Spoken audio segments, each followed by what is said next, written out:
Listen-only mode.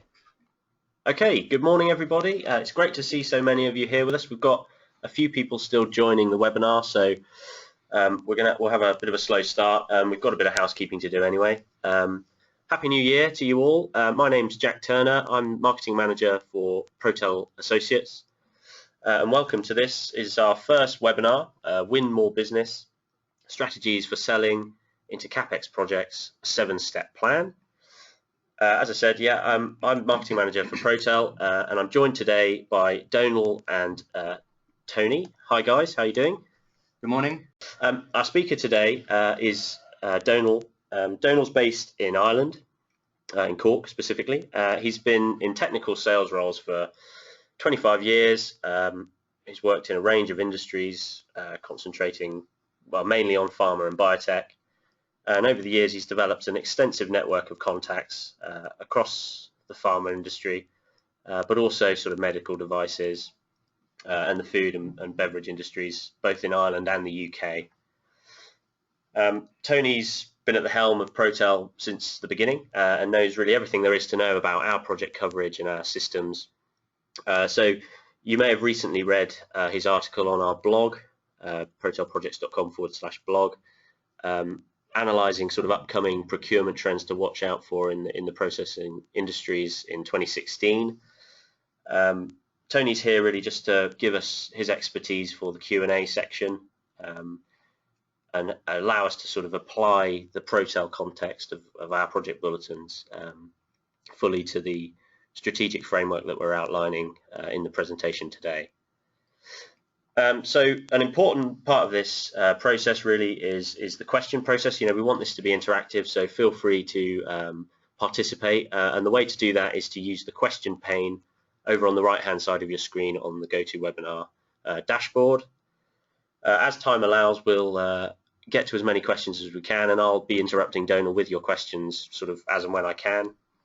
And we'll also have about 15-20 minutes at the end of the session just to get to as many questions as we can. You can see on your screens at the moment all of our details there, our email addresses, and there's links to our LinkedIn profile pages. The reason for that is that we're going to make the slides available online afterwards, and we'll also email them all out to everyone who's registered, whether they've made it here today or not. So you'll be able to click straight through onto those, view our LinkedIn profiles, connect with us, and also send emails. So if you do have any questions that we don't manage to get to today, then please feel free to reach out to any of us as appropriate, and we'll do our best to give you as much information as we can. But yeah, also please feel free to, as we get started, submit those questions and we'll sort of get to them. Question in, will this be recorded? Would like to refer afterwards? Yeah, of course. The session is being recorded, and I'm going to upload that on the Protel Associates YouTube channel. And it will also be distributed in that follow-up email at the end as well. Okay, so I think looks like most people are in now, so that's great. So I think we'll make a start. Donal, over to you. Excellent. Good morning. Just to let you know, I've been with Protel for about 6 months now, but I've been a subscriber to Protel for about 12 years. And I've been using Protel Bulletins as one of the tools required for successful selling. In order to maintain and increase market share, I and my colleagues needed to focus on strategies to ensure our success. Now, you're probably all familiar with a sales funnel. So we've used this to show you the 7 steps. As you can see, the first step is qualifying the opportunity from the perspective of your current situation. We then move on to qualifying the buying motives, grading the opportunity. Could you just put back the slide? Excellent, yeah. Grading the opportunity, establishing your strategy, implementation, actions and outcomes, and then finally closing the loop. Okay, so Donal, just to jump in there, we're going to run a quick poll to everyone, if that's all right, please. And this is just really to ask you what level of strategic kind of basis you have in your own company. So you'll see it popping up now on your screen. So if you just like to select the answer that most applies to you, and we'll let things run while the answers come in. Okay, so the answer's coming in there. That's interesting. So we're getting a lot of you, probably just over a third, that are currently using a strategic framework in your project sales process, so that's excellent. But we're showing that perhaps about 50% of us could perhaps do more on a strategic level when it comes to project sales. So that's good, and I think if you do use a strategic framework, hopefully today we'll be able to give you a few hints and tips, or perhaps there'll be a few new things that you can consider and reapply, or perhaps there'll be some things that come up that you were doing when you first came up with your strategic framework that you could perhaps sort of double down on and re-examine. So that's really interesting. Thank you very much for that, guys. That's fantastic. Okay. All right, Donal. Yeah, thanks. Okay. So why do you need a strategy for selling into projects? Well, because just sending an email to everybody on a contacts list probably won't bring results. Unless you have a very large sales team and support resources, you can't, with the best will in the world, go for every project that comes across your desk. A strategy will help you to match your goals, such as more sales and better profit margins, with your capabilities, and set them within a time frame. A properly developed and implemented strategy will help to get everybody pulling in the same direction. So we'll move on to step 1, qualify the opportunity, your current situation. Why do you need to do this? Because establishing the key facts of a project and applying a set of cherry-picking criteria will help you to identify the projects that best match your products or services and delivery capabilities, identify the must-win projects and discard the no-hope projects. Focus on a manageable quantity of leads. There are a number of criteria that you might want to consider during this initial qualifying process, and some of these are listed here. For example, location of the project. Will you have difficulties with language, resources, etc.? Will this add extra costs that you didn't consider? Does the scope and scale of the project fit with your capabilities? Have you the financial resources to get through the project milestones without impacting on your other business? Okay, Donal, just quickly, sorry, on step 1, sorry to interrupt. Perhaps coming in, how harsh should we be when considering our own company's situation? I guess so, sort of asking you. Well, you have to be honest. You need to understand where you are in relation specifically to the client and the project. How much information you know about the company, how much information you know about the project. And you have to be quite brutal and say, well, look, this is what we know, this is what we don't know.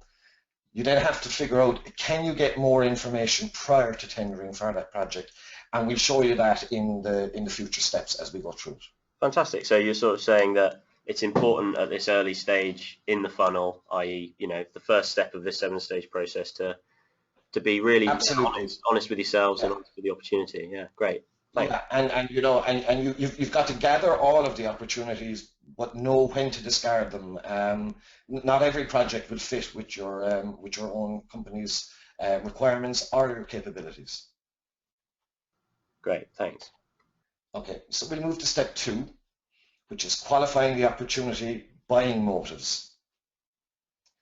So having carried out our initial cherry-picking exercise, we can now focus on identifying the client's buying motives. And there might be a complex set of these. Why?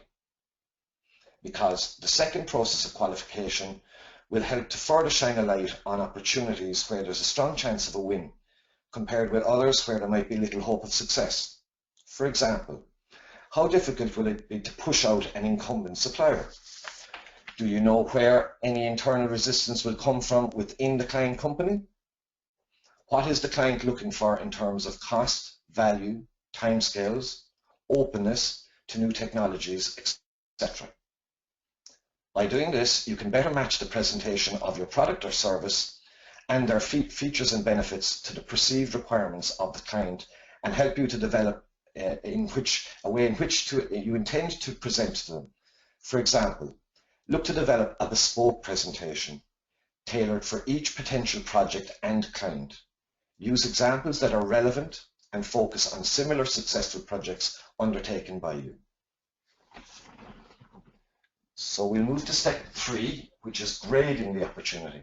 Donald, just before you get going on grading, we've had a question come in. It says, what criteria would you suggest to determine which, well, if a project would be considered a no-hoper, basically? So what would you look for to really stay away from a project opportunity? Yeah, just what you need to do is develop a very, very simple matrix where you put in questions such as, how well do you know the company that you're intending to tender for a project for?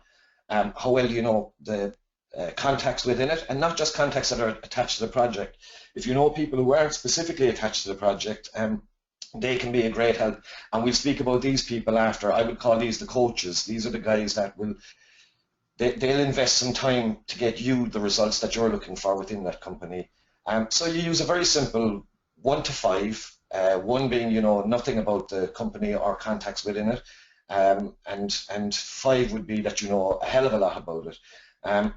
You also need to be aware of your competition. So how well do you know the products or services that the company is using, who they're buying them from, why they're buying them from them, and once you we'll go through it as we get down through it, but it's quite simple to have a look at where you are, what you know, what you don't know, how quickly you can get that information prior to tendering, and if you can't get that information, is it better to walk away than to put in a tender which may end up damaging your business rather than gaining it? Okay, so we'll move on to step 3, which is grading the opportunity. So steps 1 and 2 should provide you with a manageable number of projects that you can actively pursue and which are a good match for your targets. Not all of them will necessarily warrant the same level of activity. Grading these opportunities, i.e. applying some form of scoring system to each one, will help you to allocate projects with the most appropriate set of activities. For example, using a simple matrix as we discussed earlier, with criteria such as how well do you know the client company, the contacts within the company, and these would be on the financial, economic side, operational, engineering, etc. How well does your product or service fit with the requirements of the client? Can you meet the timelines of the project? How well do you know your competition and their relationship with the client? Try to score each criteria from 1 to 5 and also look to see how long it would take to improve these scores before you look to tender. Scoring low. Sorry to interrupt. Just on that point, what format would you generally sort of see that grading taking? Would it be, how would you have done it? Would it have been a sort of spreadsheet, just a written document? Is it something that you can do a rough and ready version of, or is it more of an... Absolutely, and again, it's company specific, so you develop your own one, but you put down a range of questions that are pertinent to what you want to do, the answers that you need to be successful, how you're going to find those answers, and if you can't get the answers, you're going to score yourself low. So what you do is you score yourself low on your first pass. Be brutally honest with yourself. How much do I know? I know very little. So then you move on and you say to yourself, well, right, these are the areas that I need to concentrate on. I need to find out who the people are within the organization. Do I have people that I can confidently go to and look for information regarding the tendering process? What are the pre-qualification requirements? And once you've established this, it will give you the opportunity to say, this is a project that we believe is worth going after. We believe we have the correct information, and we believe we stand a good chance of winning it. You also have to be brutally honest and say, this is not a project for us because we don't have this information and we're not going to be able to get it in the time scales that are required for tendering. So you'd say really the format is secondary to actually making sure that this grading is tailored to the specific opportunity. It's about doing it each time. Yeah, absolutely, yeah. And it's, just draw up a simple box, questions on one side of how well do you know the client, how well do you know contacts within the business, how well do you know your products and services in relation to what your client will require from that. And obviously your competition is very, very important. So you need to know who's currently supplying in there, whether it's a product or a service, and whether or not you stand a good chance of pushing them out. And that can depend on how successful they've been in the past. And remember, like everything else, you're only as good as your last sale. And if something went wrong in that, there's a good opportunity for you to push out the incumbent. Brilliant. So, yeah. So again, scoring low on the first or second pass will allow you to disregard this opportunity and concentrate on higher scoring projects with a greater level of confidence that you can win. And just a note here, while tendering is costly, and we know, it can run into several €1,000s when you calculate all of your resources, times, etc., gathering up this information, and there's no guarantee of being successful. But sometimes it's vital that you agree to tender so that the client has comparisons, and this keeps you on the client's radar.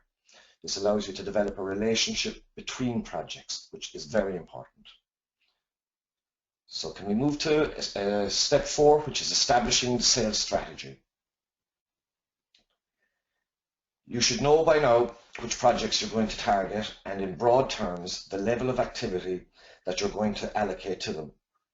The next step is to decide exactly what the approach is going to be and who's going to be involved in it. Why are you going to do this? Because establishing a strategy will allow you, it will give you a route map towards your goal, i.e. winning the order. A key element in developing the strategy is identifying the most appropriate people for you to be getting in contact with. Depending on your product or service, this may be one specific individual or a set of people, and we can categorize these decision makers and influencers in a number of ways. For example, finance department, procurement, engineering, and production contacts. This will help to structure your approach in a way that's most appropriate to the individual's role and focus on aspects such as technical capability, reliability, support, price, lead times, etc. A lot of projects that ProTel reports on are labelled as sensitive, which generally means that they're not otherwise in the public domain, and the personnel involved in them may be reluctant to discuss details with suppliers. Just on that note, sorry to interrupt. We've had a really good question. We've had a really good question come in, very much linked to project sensitivity and that sort of thing. And so the question is this: what is the best way of contacting customers if you don't know them personally without upsetting that individual? So I've got a few things to say on that, but do you want to kick off? Yeah, obviously we publish as many names and contacts as we can, and that's through us doing a lot of research to find out who's involved in the projects. And when we've identified a name, and we've given, as you can see from our bulletins, we give their titles, we give their role within the project, and we try to be as specific as possible as to who we need to target. And when you do target these people, you can't run in and say, we believe you've got a project on because we've gotten this information. And because, again, when we say it's sensitive, there's a reason we say it's sensitive, and that's because these projects are on a need-to-know basis. The client doesn't want every Tom, Dick, and Harry ringing them up, so you have to be careful about how you go about it. And sometimes the best way to go about it is don't mention the project at all. If you've not had previous dealings with that client, try to make an appointment to go and see them and speak generally about your company's capabilities, your products, your services, and develop a relationship. The timescales may be difficult, but get your opportunity in as quickly as possible without mentioning the specific project. And it may very well be that while you're discussing your capabilities, the client may turn to you and say, look, we have this project coming up, and we could do with some of your input, an opportunity for you to tender possibly, and that's your way in. But too often people they take the short route, they ring up, they say, look, we heard you've got this project on. The client may not know who you are, and may be a bit perturbed about the fact that you're speaking about a highly sensitive project. So be careful, guys. That's the simple rule. Yeah. So on that point. Thanks for that, Dana. We're getting a fair few questions now, sort of regarding the issue of sensitivity and what to mention. I mean, Tony, do you want to come in on this? Yes, thank you. We do occasionally get contacted by clients who are named on projects. Project contacts, I mean, when I talk about a client, complaining to us that they have been listed on a project, and as a consequence of that, they're getting, they and their colleagues are getting inundated with phone calls and emails, and they would like it to stop. Now, as far as we're concerned, and probably as far as you're concerned as well, they're fair game, because they have a large element of capital expenditure and you want to sell your products. So the fact that they are irritated by it is beside the point.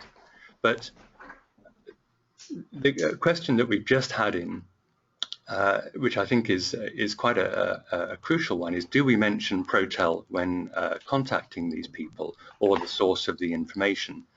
And what I would say to that is it won't do you any favors.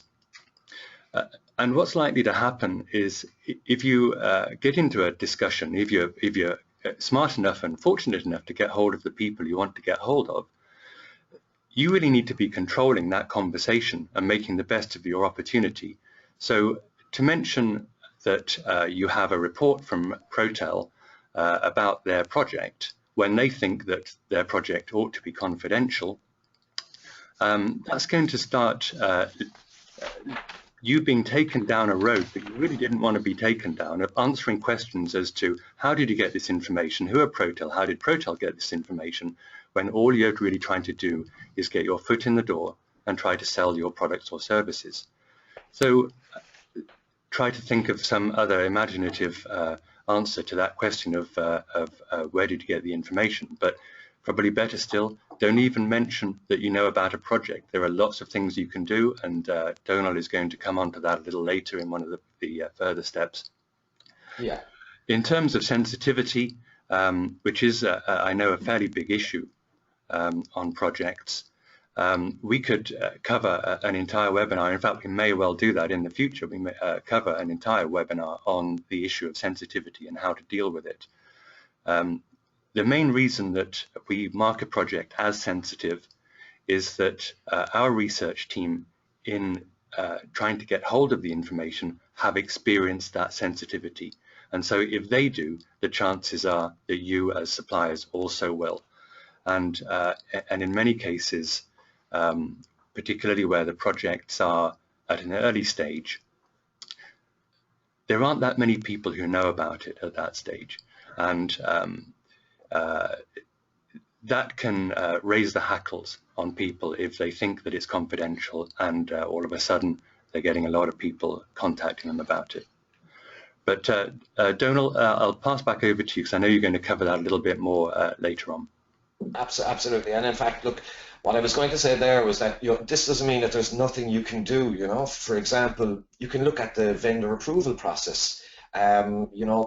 Go to the procurement department and ask them how you would become a vendor, and what steps you need to do for that. So make inroads with new contacts before the project comes into the public domain. And remember that it's easier to develop a relationship before you need to contact them regarding a specific project. So I had a boss one time, and he always told me some of the best times to go and visit a client is when there are no projects. It allows you to develop a relationship in a much safer atmosphere, where you're developing a relationship with the client prior to any new projects coming up. And it's a good way to think about it. In between projects is a very, very good time to develop relationships. So it's unlikely that a strategy will be set in stone, or that it will necessarily cover every step of the process. But the aim here is to outline at least the first steps.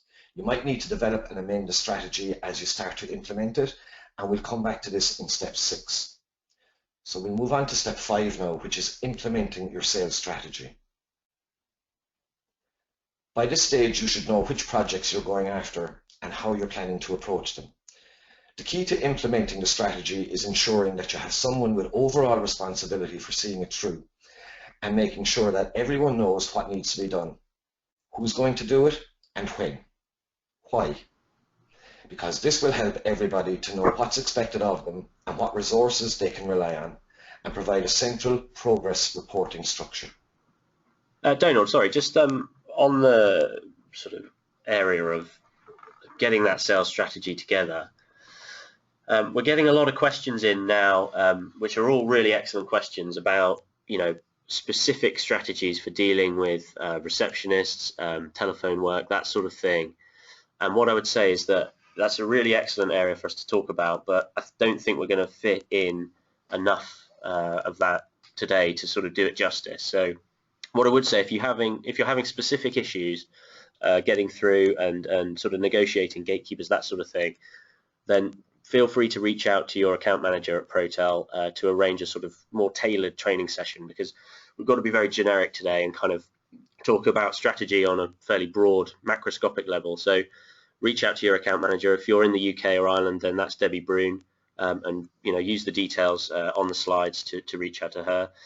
If you're one of our European clients, then that would be Nina Allwood, and they'll be happy to arrange a tailored demonstration specifically with you and your colleagues to go through those types of issues. So that's definitely something to bear in mind. But if we've got some time at the end, we will start to talk about that, of course.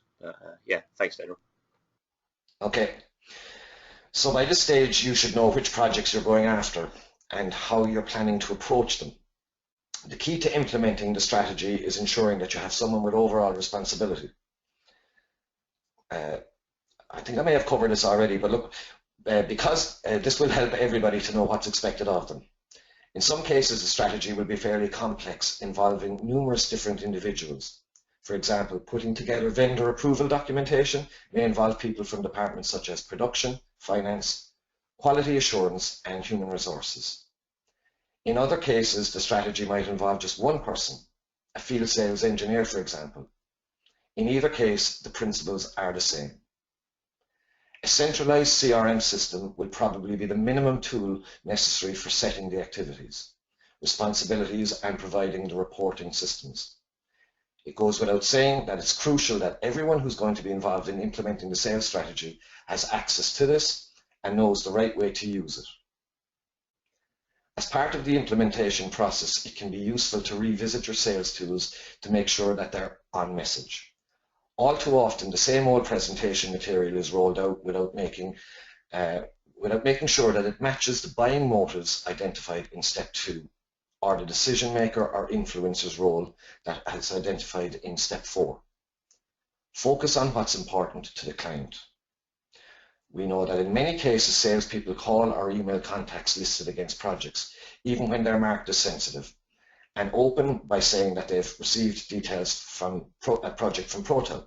A common response to this from the client is, who are ProTel and where did they get this information from? So instead of opening the door, which has the intention of the call or email, it's more likely to be shut in your face. You need to control the conversation and the direction that it goes in, so that although you know there's a project, you don't necessarily need the client to know that you know.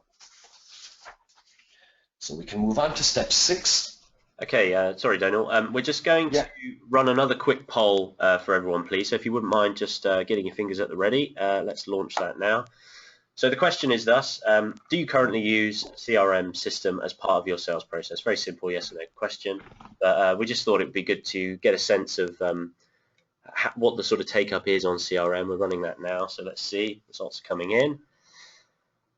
Okay, that's very encouraging, actually. About, 3/4, something like that, are currently using a CRM regularly as part of their sales process now. That could be as simple as a spreadsheet all the way up to a very expensive paid for, bespoke piece of software. But I think what's really key here is that there has to be some way to track those opportunities, through your sales process and make sure that there's some accountability there. So that's great. It seems like the majority of you have got the means with which to do that. Those of you not so sure on CRM and that sort of thing, that is an area that we can help with and talk about. So again, that's one for your account managers, and we can talk a bit more about that at the end. All right, thanks, Daniel. Excellent. So we're moving on to step 6, which is actions and outcomes. Now that your strategy is underway, you can't just sit back and hope that it all goes swimmingly. Why? because at any stage in the process something might change, or you might find that you need to reassess what you thought you knew. For example, it's fairly common for project timescales to change, making it more or less important to act quickly. Or a project scope could change following one of the initial studies or design phases, which could alter how strong the project is as a sales opportunity to your organization. The work that you put in step 5 will be all important here to make sure that you keep abreast of any changes and react appropriately to them. Your procedures, systems and processes are key to reporting, recording, monitoring and assessing what elements of the strategy have been done, what should happen next, and whether or not this is still appropriate. Continuous assessment will ensure that your strategy continues to match the opportunity. I'll give you an example. A few months ago, we published a bulletin on AbbVie Fernier in Cork, which was for a small-scale bioreactor with a value of €6 million. This project was cancelled soon after it began in favour of a larger production-scale biotech project with a value of 40 million. Now, some companies looking at the first project may not have the resources or capacity to tender for the larger project, and this may alter their strategy for the new project. Equally important is keeping a close eye on your systems and procedures to make sure that they're doing the job as well as intended and that your colleagues are using them in the correct way. So we're going to move to the final step, which is closing the loop. Okay, by now you've done everything to the best of your abilities. You've presented your products, you may have given a technical seminar, you may have become an approved vendor, and you've probably submitted your proposal at this stage. But you can't sit back and hope for the best. Why? Because buyers often take the path of least resistance, and a minor obstacle in your proposal might stand in the way of getting the order. Asking for the order might sound like the obvious thing to do, but it can sometimes clarify what could be a sticking point for the decision maker and give you the opportunity to address it and improve your chances. An example of this is that when I worked for a pneumatics component supplier, I quoted for a large order of foot pedals. The sticking point was the colour, which the client required to be blue, and our standard colour was red. Initially we were rebuffed, but we said that we could get them in blue, and not only did we get the order, but we established our product with the client and received repeat orders for several years. There's an old adage that the buyer will say no 4 times before they say yes. Unfortunately, most sales representatives tend to walk away after the second or third no. Success or failure in winning the order should inform you how to go about things in the future by assessing what went well and what didn't, and what could be improved. If unsuccessful, try to ask for a brief meeting to discuss which areas of your business need to be improved to better your chances of winning the next order. It allows you also to maintain and develop a relationship with the client. Whether you won the business or not, the fact that you've now established a relationship gives you the opportunity to ask if there will be any further projects which you could get involved in the future, when these are likely to happen, and who would be the best person to keep in touch with. So, to summarize, and we're going to go back to the sales funnel, just to look at it again. You need to qualify your current situation, and that's being brutally honest with yourselves. How are you going to develop your strategy, and how you're going to go about making sure that you have all of the required information. You need to qualify the buying motives of your client, and these can be as simple as they want to move to new technology, they've got serious malfunctions and needs to be addressed immediately, they've got a Capex spend where they want to enlarge their production facilities, and these are all areas that will allow you to manage the timescales as well, because it could be as simple as if there's a massive breakdown, the timescale will be immediate. You have to get in quickly, you have to operate fast, and you have to get to the point where an order can be given to you. It may be a lot slower than that, and sometimes, as we've discussed, project timescales will always change, but at least you understand the buying motives of the client company. So then you move to step 3, which is grading your opportunity. Again, a simple matrix, identifying the information that you need to know about the project about the client, about the contacts within the client, about your own product and service and whether or not it will match what the client is requiring, and also your competition. Who are you going to need to push out in order to get your product or service in there?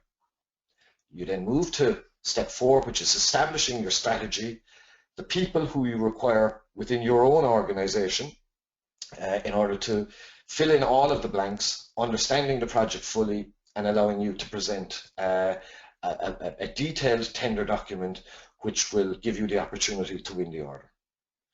You're implementing your strategy, so you're constantly monitoring and you're recording. You've got your CRM system up and running.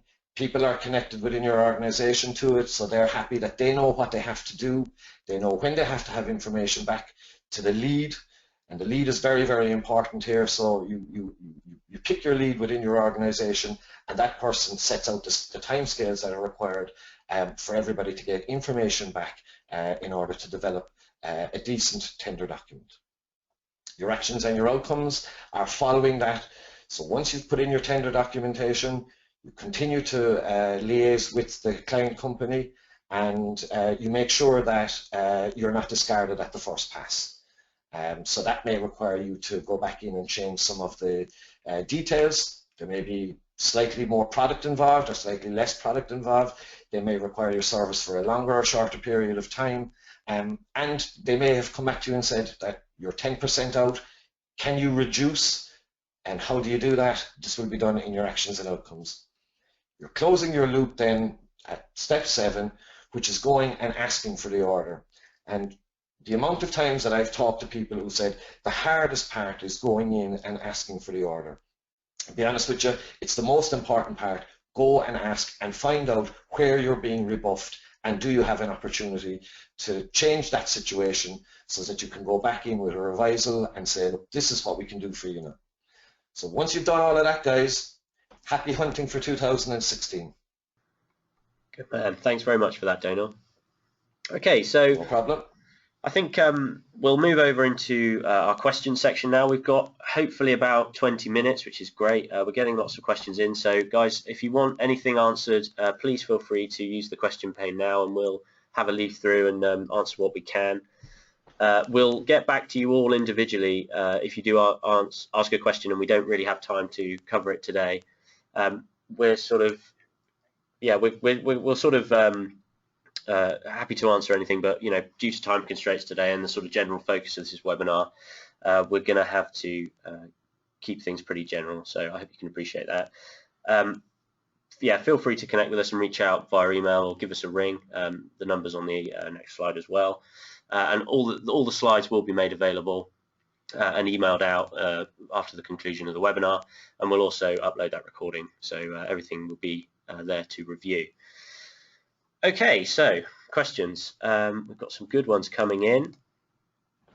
Donal, this is quite a good one, and Tony, this might be one for you as well. How much time would you typically spend on establishing the buying motives prior to grading opportunities? What other sources can be used other than direct contact? So that's sort of a two-part question. So let's look at the first part first. Donal, any thoughts on how much time to spend on that kind of second stage, the second step?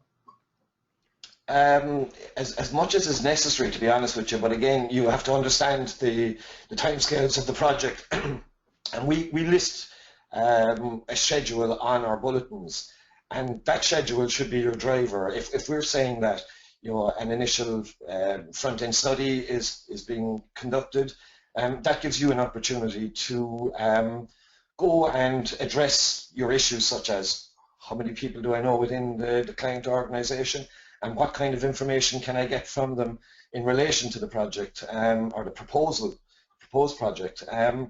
So yeah, it's as much time as is necessary, but allowing for the fact that there are timescales involved within the project. Okay, brilliant. We're getting a few questions in regarding CRM integration, and the good news is that we can integrate the data from MyProtel into your CRM system. It's a bespoke export service. There is a small cost associated, but it's pretty minor. It just sort of reflects the development time to us. But it does mean that if you've got Salesforce or Dynamics or any of the common CRM systems that will accept an import of data, we can set up a configuration to export anything really that you see on your sort of project screen on MyProtel. So get in touch with your account manager and they can walk you through that and draw something up that's going to really help you in terms of efficiency and CRM integration. Another question that's come in, if a Protel lead shows as sanctioned, is it generally too late to try and get involved at this stage? Should we aim for pre-sanctioned projects? Tony, do you want to come in on that one?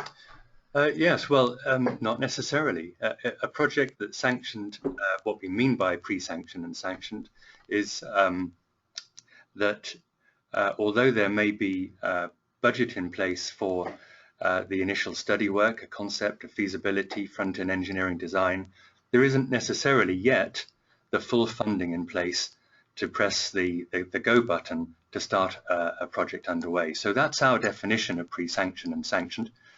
So if a project is sanctioned, that can sometimes mean that the funding is definitely in place, but the project isn't actually moving into a procurement phase for some time. In other cases, and we see this particularly with the food sector, where they're looking to get new product onto supermarket shelves as quickly as they possibly can, the projects will be very fast track, and so they can move very quickly from a pre-sanctioned to a sanctioned, and as soon as they are sanctioned, they can move straight into the procurement phase. So there is a need to move quickly, and this is all part of the really the steps. Step one that Donal's just been through, where it's assessing the current situation and continuing to monitor that current situation because timescales can change.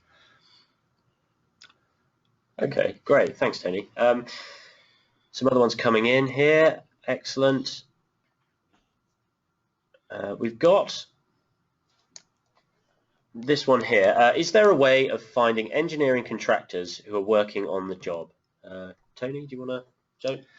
Yeah, the aim on the part of our research team is to find the organization that's going to be really leading the project, whether that's in-house, whether that's with an engineering house or a combination of the two. What we tend not to do is to chase down the supply lane to the subcontractors sitting under the main contractors, and that could be different main contractors for the civils as for the process aspects. The reason that we don't do that is because we're looking for new projects all of the time, and that's our main emphasis. But at the same time as doing that, we always endeavor to update the existing projects. What happens as a consequence of that is that occasionally some projects that are already published, already on MyProtel, they're active, they're moving ahead, really need some more information on them. And you can do this as subscribers in a number of ways. You can ask for more information. The simplest way is if you know that a project is marked on MyProtel as being overdue for update, then you can just hit a priority update request button, and that puts it at the top of the queue for the researchers. And they're very good at getting those done quickly, either within hours. The only time it becomes problematic is where they can't get hold of the people they need to get the answers. The other method of doing this is by specifically asking a question on a project. And the tools are there, the buttons are there on the MyProtel system. You go into a project and there's a, I can't remember what we call it, ask the researcher. I think it's contact Protel about this project. Contact Protel about this project. And you can ask a question specifically about that project, and that goes, that gets directed to the relevant researcher, and a response again, sometimes within hours, sometimes it can take longer if the right people to speak to can be difficult to get hold of. But you can ask questions that maybe go beyond what you would normally see in the text of a project bulletin. Where we can answer it, we will. If we simply can't, we'll tell you we can't. Okay, great, thanks. Another question, what's the best way to get a helicopter view of projects being worked on that are live? So there's a few tools available on MyProtel to achieve this. The main features that will be useful for this are the saved search function and also the tracked projects function. Tracking is really useful because each time a researcher, as Tony's just mentioned, a researcher updates a project, you'll be notified directly of that change. So it's a really good way of keeping on top of things that are live. The saved searches, because MyProtel is a live database, when you've set your save search criteria, and if any of this sounds unfamiliar to anyone, then please do get in touch with us, because we can arrange a quick training session to deal with any of the features that we mentioned today. But when you're building your save search and you've selected the relevant criteria, any changes that the researchers make, because it is a live database, will be reflected in that save search. So when you rerun that search, anything new or updated, aka live, that now matches those specified criteria, will show up in your search results, and then you can track it, export it, get it into your CRM, get it into that funnel, and start working on the opportunity. Okay, so another question. In respect of sensitivity and generally across all project statuses, when email addresses are provided, does this indicate receptiveness to email communication, or are there data protection issues?